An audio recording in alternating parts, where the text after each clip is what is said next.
kalods, mga mahal, isa ka rin ba sa nangarap papunta dito sa United Kingdom bilang isang butcher? Ngayon, pag-uusapan po natin kung magkano nga ba ang nagastos ko papunta dito sa United Kingdom bilang isang butcher at kung magkano nga ba ang placement fee ko dito sa United Kingdom. So, panoorin muna natin ito, mga kalods, mga mahal, oh.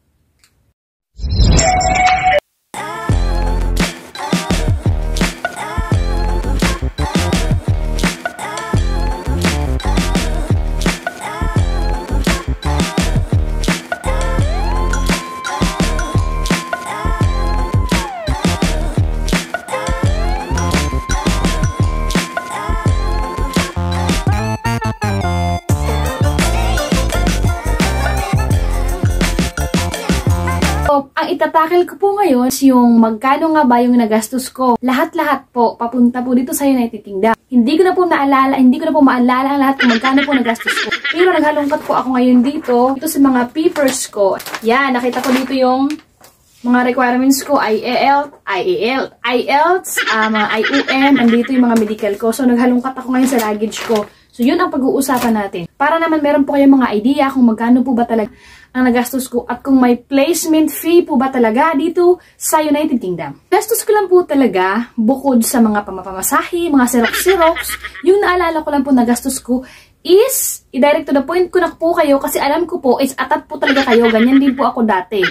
Forward, yun din naman to. So, yun. Ang nagastos ko po is yung antigen, yung PCR test. Kasi nga, di ba, COVID, kuno. COVID naman talaga dati sa atin. So, yung tinutusok-tusok dito sa, sa ilong. Uy, sakit. Yun. Ang nagastos ko po nun is 2,800. At pregnancy test, 250 pesos. So, i-add nyo lang po yan lahat. Yun lang po ang nagastos ko. So, may calculator po ako dito. Galing po to sa Pinas. So, 250, i-plus natin yung 2,800. Gastos ko lang is 3,050. So, sabihin na lang po natin 3,500. So, yun lang po ang nagastos ko. Yung PCRC test naman na tinatawag, sa Ermita kami sa Ermita ako nagpa-antigen nun. Nagawa po yun siya, halimbawa, paalis ka na kinabukasan. Yan po. So, ang binayad ko po nun is 2,800 lang po. Yung about sa mga TV test certificate, yung sa IUM, yung medical, yung fit to work, yung visa, yung mga lahat po na nandito po sa list ko is company na po yan ang nagastos po lahat. At wala din po akong placement fee. Wala po akong placement fee. Ang nagastos po lahat po sa akin sa IELTS exam is company. Yes. 2 beses po ako nag-take ng IELTS o yung tinatawag International English Language Testing System. Yon. 2 beses po ako nag-take exams nun. So, may kwento po kasi nun. Hindi ko muna itatakil yun. Ang itatakil ko po ngayon is yung about sa magkano po yung nagastos ko talaga. So, mga kalods, mga mahal. Libre po ng company namin. Yun nga, gastos ko lang po talaga is yung 2,800 sa PRC test na antigen, yung tinutusok dito at saka yung pregnancy test. Pag-pregnancy test ko po, kinausap po yung doktor, sabi ko, Dok, mag-pregnancy test ko ba talaga ako? Wala naman akong boyfriend, so natawa yung doktor, sabi ko, kailangan kasi yan. So, pero nagbiro lang po talaga ako noon. Sabi ko, sige po, Dok, yan, mabilis lang din. Pregnancy test siya sa dugo. Sabihin na lang natin na 3,500, yun lang po nagastos ko. Maliban na po doon sa mga pamasahe, mga xerox, mga pagkain mo. Basta, yun lang po yung gastos ko paalis po dito. Sila na po yung nagastos sa ticket, sila na po yung nagastos sa visa ko po, sila na po nagastos sa IELTS, mga medical, yung medical na hubot-hubad, yun, ginastusan po ako dyan. At saka yung medical din po na isa, yung about sa TV test na ang nag-issued is yung IUM. Yun po mga mahal mga kalods. Yan lang po ang nagastos ko. Wala na pong iba. Hindi ko po alam ngayon kung yun pa rin po ba kung akaran po nila ngayon.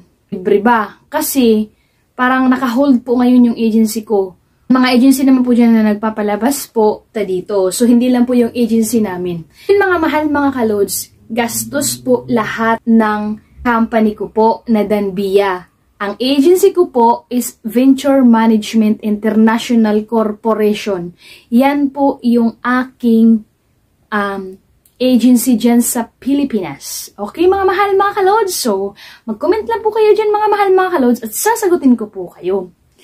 Ulitin ko po, ang ginastos ko lang po is 3,500. Sabihin na lang po natin na 3,500. And all the rest, sila na po ang gumastos. So, napakalaking save po sa pera ko, napakalaking tulong po talaga sa akin, lalong-lalo na po't kagaya ko, wala din po talaga akong pera. Eh, syempre, minimum lang din naman tayo dyan sa Pilipinas, dyan sa Manila, kaya kahit dubli-dubli kayod tayo, nauuwi lang po sa bahay, pagkain, ganyan. Mahal pa man din po yung bahay sa Manila. Kunti lang din yung sahod natin is minimum. Yun mga mahal mga kalods, ang nagastos ko lang po. So, yun, dinirect to the point ko na kayo para hindi na mahaba yung pag-uusapan natin. Wala pong placement fee at 3,500 lang po ang nagastos ko. Yun mga mahal mga kalods. At bawing po yan dito, yung ginastos ko po, sobra-sobra pa dito sa sahod ko sa United Kingdom. Siguro, yung P5 na yan, per hours ko lang, hindi ko na po itatakil. Sa susunod ko na po yung itatakil. Basta mga mahal mga kalods, lagi po nating tatandaan, kapag may gusto po kayo, simulan po ninyo. Sa sarili po natin magsisimula yung pangarap po natin. At the same time, magpag-guide po tayo sa Panginoon at humingi po tayo sa Kanya ng mga ideas. Kapag humingi po tayo sa Kanya ng mga ideas at nakikita niya naman po na wala po tayong masamang intensyon, igagrant niya po talaga yan. Basta po, sa mga baguhan dyan at saka mga nagmi-medical pa lang po, iwas-iwasan nyo na po yung mga bisyo-bisyo dyan. Iwas-iwasan nyo na po yan muna kasi ako nga na walang bisyo is naano pa po ako sa medical. So, itatakil ko din yan yung pag-medical ko. Kung paano ba ako pinatuwad-tuwad, pinaikot-ikot, char. Yun yung mga mahal mga kalods, walang placement fee at saka 3,500. Okay na yun. God bless and I love you, pero mas mahal na mahal kayo ng Panginoon.